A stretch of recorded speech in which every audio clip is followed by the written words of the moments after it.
Bine v-am regăsit, oameni buni! Luna august va fi un interval de timp atât cu influențe astrale pozitive, dar și negative. Astfel, pentru toată această perioadă avem parcursul negativ al planetei Venus și cel pozitiv al lui Jupiter.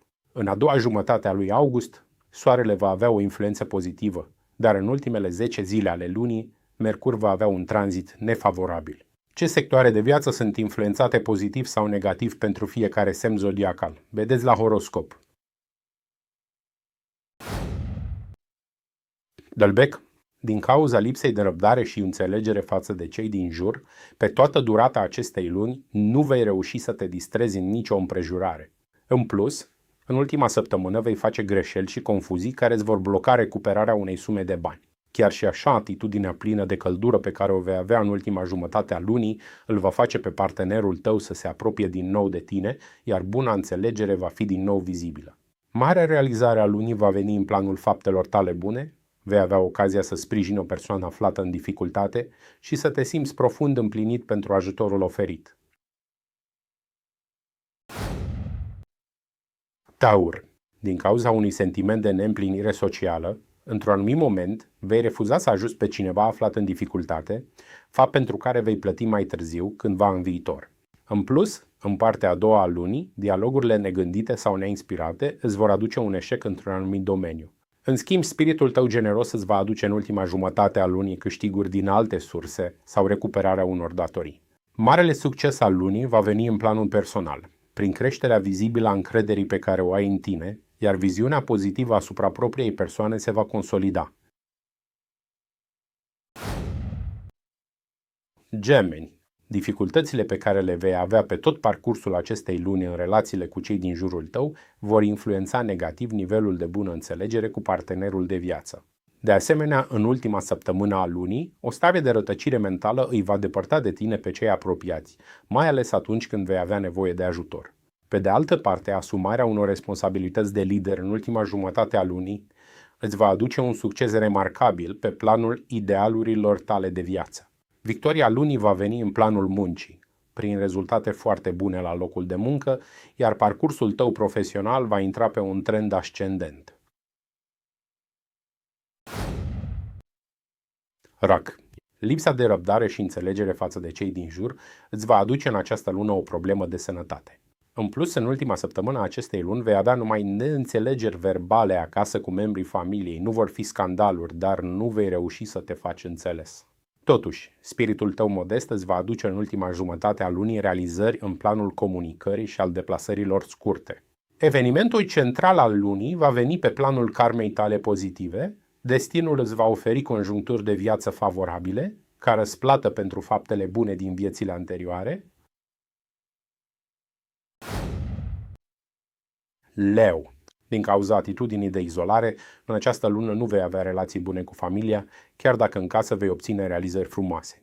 În plus, în ultima săptămână, refuzul tău de a dialoga cu partenerul de viață va duce la șubrezirea relației de cuplu. Dincolo de asta, încrederea în propriile forțe te va ajuta în ultima jumătate a lunii să sprijini dezinteresat pe cineva, fapt pentru care vei fi răsplătit de destin cândva în viitor. Evenimentul principal al lunii va veni în planul câștigurilor materiale, prin creșterea veniturilor rezultate din valorificarea muncii, a inteligenței și al talentului tău. Fecioară.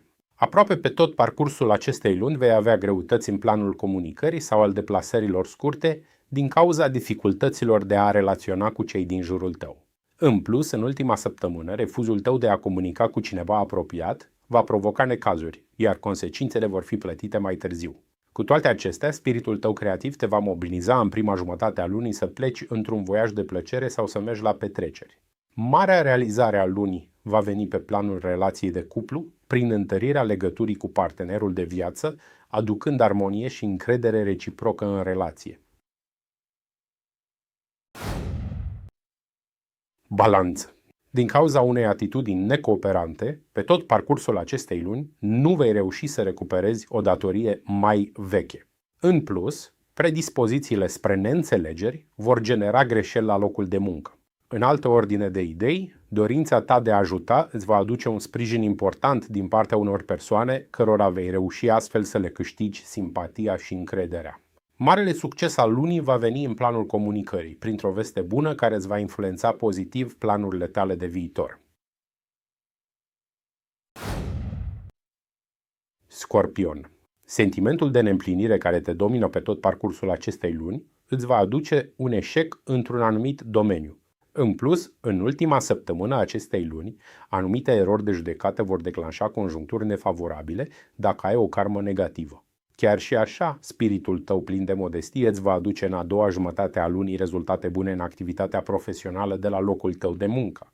Victoria lunii va veni pe planul distracției prin participarea la o mare petrecere sau printr-o deplasare turistică, evenimente în care te vei simți foarte bine.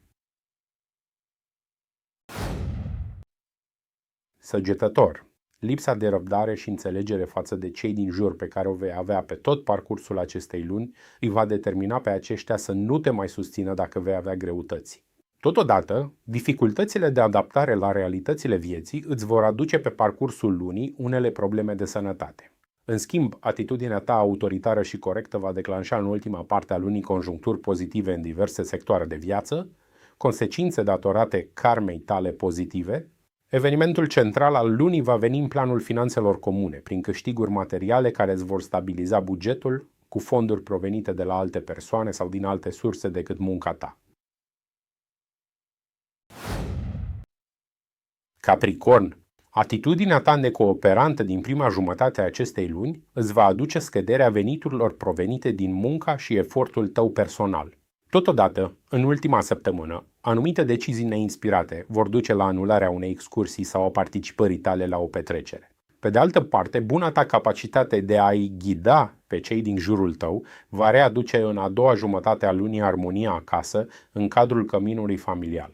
Evenimentul principal al lunii va veni prin apropierea de idealurile tale, cu o victorie într-un capitol de viață esențial pentru împlinirea planului tău de destin.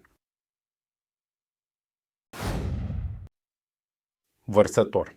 Faptul că vei avea o atitudine respingătoare față de cei din jur va declanșa conjuncturi de viață nefaste de natură karmică.